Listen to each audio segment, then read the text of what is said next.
This is Business LO, a podcast by the Lake Oswego Chamber of Commerce, which connects, educates, advocates, and champions our business community.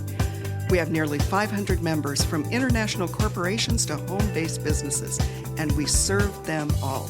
Each episode of Business LO gives insider information to the local business community and the neighbors who support them. And now, let's talk Business LO. Happy New Year! Let's talk about disaster preparedness. I'm Michelle Odell, along with Chamber CEO, the illustrious Liz Hartman today, and we're going to talk to the man with the plan. Actually, he has lots of plans for us. Lake Oswego's Fire Chief, Don Johnson. Thanks so much for being here today. We really appreciate all of your knowledge. And first thing I want to do, Don Johnson, tell us a little bit about yourself and how you landed here in LO. And then we'll get to the disasters. Sounds good. First off, love Lake Oswego, love the Chamber. Anything for Liz, that's what I do. Yes. The way I landed here is a circuitous route to get here, but I started as a young kid in the city of Sunnyvale, California, as a public safety officer, police and fire. Worked there for quite a few years, then promoted up the ranks, went to a city down the peninsula, still in the Bay Area, and was a police chief in the city of Los Altos for about 4 years, and got recruited back to public safety in Sunnyvale to be their chief. And I did that for about 7 years. It was time to retire and move to Oregon and take yet another job with the police department here in the city of Lake Oswego for about 7 years. And then said, okay, now I'm going to retire. And the city manager and council called back and said, we'd like you to come in and take the fire department. So that is the short answer to a long 45-year route getting here. And are you going to ever really retire, do you think? No. So we're going to get into prepare, protect, LO's disaster readiness, and community safety. Let's get right into some of the most important things we all want to know here. So tell us about the most common weather-related emergencies our businesses should prepare for, and what should businesses prioritize when it comes to a weather occurrence? I would love for our businesses to do is to take a look at what their business is, what's essential to them running their business, what's essentially getting them back up and running so that they can prepare for that. I would love it if businesses had a plan. During an ice storm, here's what we're going to do, A, B, C, D, and then they follow that plan. And probably in a storm like that, the most important thing they can do is close their business up as quickly and as best they can and find refuge in their own homes so that they don't become part of the problem. Could you tell us any tales, any stories of what you've experienced in the past during weather occurrences that businesses could be watching out for? Well, what we see commonly in the ice storms, we had over the period of about 4 days this last year that were icy cold and that never warmed up. We had flooding like you can't believe, internal flooding in people's businesses and people's homes. It can be something as simple as part of your plan is that you turn off the water to your business, knowing something like that is coming at us in terms of a weather event.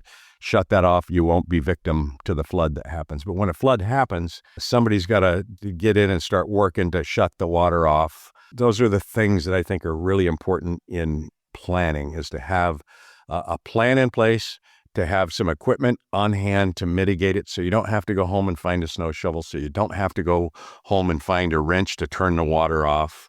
Those type of things will really help us. And if there's a business that turns their water off, should they be draining it before they leave? Yes, they should. If they have the ability to figure that out, to drain it before they leave, they should. And they should do it well ahead of the storm. Okay. And Liz, I got a proposition for you here on the fly. There's only a couple different style wrenches that water lines use to be shut off. Mm-hmm. If the chamber wanted to partner with the Lake Oswego Fire Department, we'd figure out a way to purchase those wrenches and get them out to your constituent group so that they can take action on our behalf and on yours as well. It's basically just a specific wrench that works for most. Typically a slotted wrench that you put over metal handle that turns off. It's like in the shape of an eye. You set it over top of it and it twists just like a wrench would. Keep it there at the water line so you don't have to go find it. If you go to my home now, you will find a wrench at the water line so that if I ever have to shut my water off, it's there. I don't have to go look for the wrench. Dedicated wrench just for that. Lake Oswego has a non-emergency number, which is the backup when someone doesn't think the emergency needs 911 levels. So talk us through how a non-emergency call works. We have a call center. It's in the police department at City Hall in Lake Oswego. And typically there are 4 dispatchers to working daily, round the clock. During a weather event, you're going to find it staffed with more people. And you'll have people on the non-emergency lines. And we have the ability to add lines to that too. So the line won't get overwhelmed. I'm going to give you the number real quick. It's 503-635-0238. And when you dial that number, that puts you into the dispatch center, but it takes you out of the queue. So the medical emergencies continue to get reported without delay. The fires get dispatched without delay. The police calls get dispatched. And what happens then is somebody will take all your information, and trust me, we're going to deal with that. We don't lose calls. We don't lose the interests of people. Even in an emergency, we'll take care of it. But it allows us to put those in a queue to handle them when we can handle them. And you may just have a question as to when the power is going to come back on. That's okay to ask.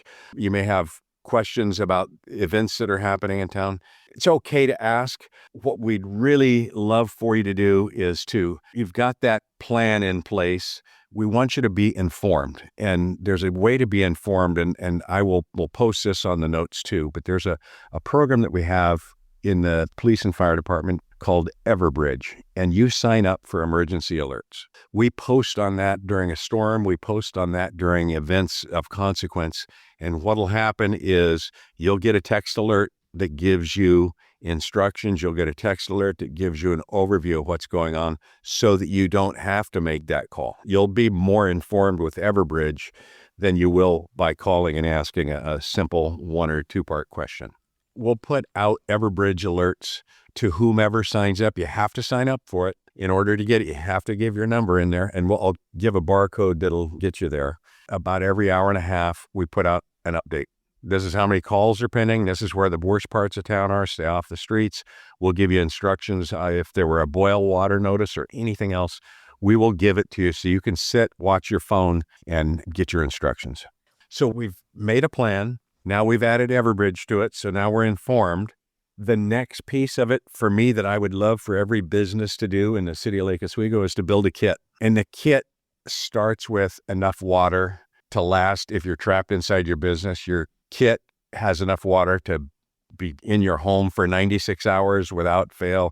Your kit might have some trail mix in there. It might have some bars in there, something that you can do to sustain yourself, and any other important papers that you might have in there that might get lost if you can't get to your house or whatever. So we want you to have a kit that you can go to. One of the things that we find out in these storms absolutely surprised us is over the last ice storm, we would have at the fire stations people coming to charge their phones. So when we build the new fire station on South Shore, we're going to build a community portion of that people can charge phones if they need to, with all different kinds of chargers, whether it's Samsung, whether it's Apple, whether it's anything else. That is one of the most needed pieces that anybody has. There are little generators that you can buy online that'll allow you to charge your phone. I'd invest in that. Those are the things that are important for you. A lot of our businesses are not the owners of the building. So how does the building owner find out about what's going on? So in Lake Oswego, we do it 2 different ways. We catch it through the business license. So if needed, the dispatcher can sit at their console and look up the owner of the building's name and figure that out. They can figure out who owns the business typically. We'll pick that off of business license information. And as a backup, we can look in our inspection records, our fire inspection records. We come through once a year to meet and greet people, and we can typically get the most current information off of those records. They're live in each one of the fire engines. They're live in the patrol cars. So we can get the information. I don't worry as much about that. That's how we contact business owners in the middle of the night if their alarm's going off. Emergencies at businesses could be anything, including a medical emergency. Now, what have you seen in the Lake Oswego area, and what would you advise businesses about how to proceed with employee or customer emergencies? The best thing to do is to think it through ahead of time. And as I look statistically, you're probably more likely to run into a medical emergency at a business or a next door business than you are to be caught in the business in an ice storm, right? Because you're open X number of days a year and the ice storm only hits a short portion of those. What I would ask that everybody do, Liz knows me, I'm a CPR proponent like nobody else. Every business owner needs to learn hands-only CPR. We have a program in the Lake Oswego Fire Department where we can teach hands-only CPR. It's no breaths. It's hands only to keep the blood flow until emergency help can arrive. And we will teach that to anybody. I had this last weekend, I was working with the Rotary. Probably a month and a half ago, one of your chamber members hosted training at the Academy of Martial Arts to teach that. We had 40 people there. So what we're trying to do is catch as many people. And the idea is they will start CPR. They'll look for an automatic external defibrillator, an AED, and they'll do their very best to call 911, get CPR started, and get that AED on the chest as fast as they can. And that's how we save lives. What about active shooters? I know the schools have drills. Yeah, the thing that we try to teach people from both the police and the fire side of it is in order: run, hide, fight, right? So if you are caught in an active shooter situation, it can happen anywhere. I would have never expected the events that we've had. I heard on the news a couple of days ago, at this point in the year, we're at 468 active shooters across the state. That's where 3 or more people have lost their lives to a shooter. And the idea is you need to go into survival mode as quick as you can. You need to recognize it as fast as you can. You need to run as fast as you can away from it. If you find you can't run away from it, you need to find the best place to hide.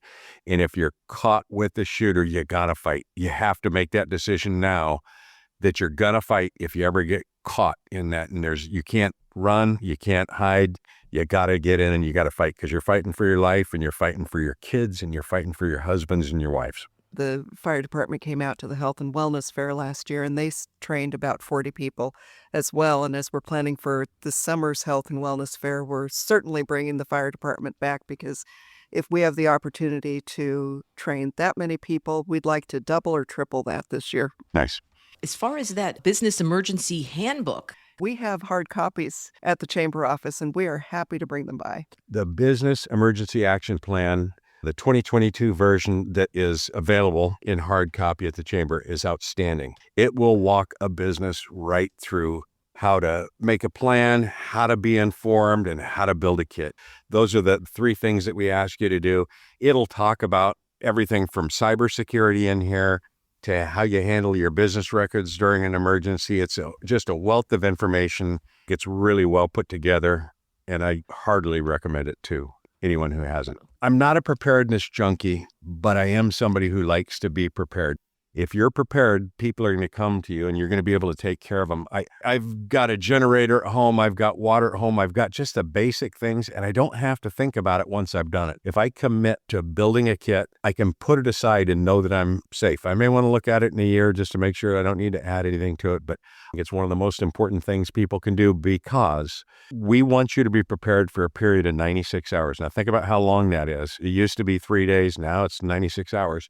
And the reason being, in the city of Lake Oswego, no matter how good we are, if we're getting 300 calls during an ice storm, we're certainly going to repeat that with any kind of event that happens. And you're just going to be in line. So you need to be able to take care of yourself and give us the breathing room to help others. That's what I'd ask you to do. Yes, sir. Aren't we fortunate to have Chief Johnson? Any questions? People contact you? Like after they listen to this episode and they're like, well, I want to talk to Chief Johnson. Absolutely, they Is can. That okay? And yeah, we could. I don't mind posting my number and posting my email. I will talk to anybody, and I will train anybody in CPR that wants to learn. Are there dedicated training times, like every Sunday at 4 or something like that? No Or is it dedicated you just training have to- times. We'll build it however. It doesn't matter if we were able to get 14 people trained that otherwise wouldn't have been, then I'm happy. So. Yeah, okay. Is there a minimum then if you Nope. would know? I will train whatever number you have. If you got 3 people that need to be trained, we can train them. It's not an issue. So that's a great thing for bosses out there listening, and you've got a staff. If Yes. you want to, that could be, instead of taking them to lunch, take them to see Chief Johnson. Exactly. How long does it take to learn the basics? The hands-only CPR. CPR You won't walk away with a certificate. You won't walk away with a handbook. You'll walk away with an understanding of how to save somebody's life. And that takes probably 40 minutes, and that includes how to use an automatic external defibrillator. So we will show you how to use that. We'll let you get your hands on it. We'll let you take some instruction from it so that you get confidence that you could save somebody's life. Talk about like a girls' night out or something. let's go learn CPR, and then we'll go get a drink or something like that. As long as you take the instructor, I don't care. We're drinking. Oh, Thank you again so much for helping us. Thank you. Thanks, Liz. Very nice to meet you, Michelle. Thanks again. All right. Now, Liz, let's talk about what you need to know in LO. Well, let's start with City Council's going to be doing some goal setting. Then you can go and watch them on January 25th at the Adult Community Center. So if you have the time and interest, it's a great opportunity to see how the council determines what's important in Lake Oswego for 2025.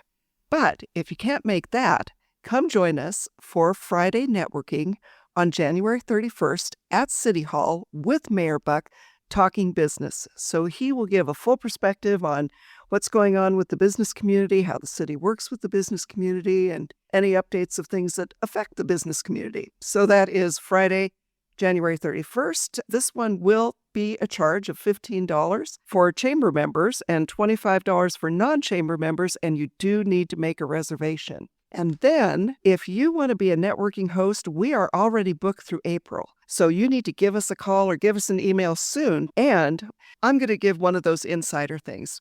And this insider thing is the Bob Bigelow Lifetime Achievement Award recipients for 2025. On February 26th at our Community Awards event, we will be honoring Doug and Judy Cushing.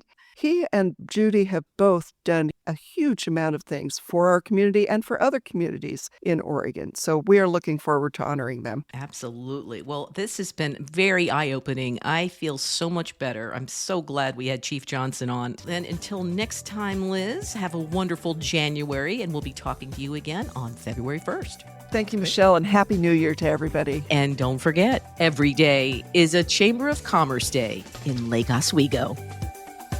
The Lake Oswego Chamber of Commerce thanks you for listening to Business LO. We would love to have you as a member so you can help Lake Oswego continue to be one of the best places to live, work, and play. If you want to share an idea for a future episode or become a member, visit us at lakeoswegochamber.com, and please like and follow us on Apple, Spotify, or wherever you get your podcasts. And for help with your business podcast, go to modcastproductions.com.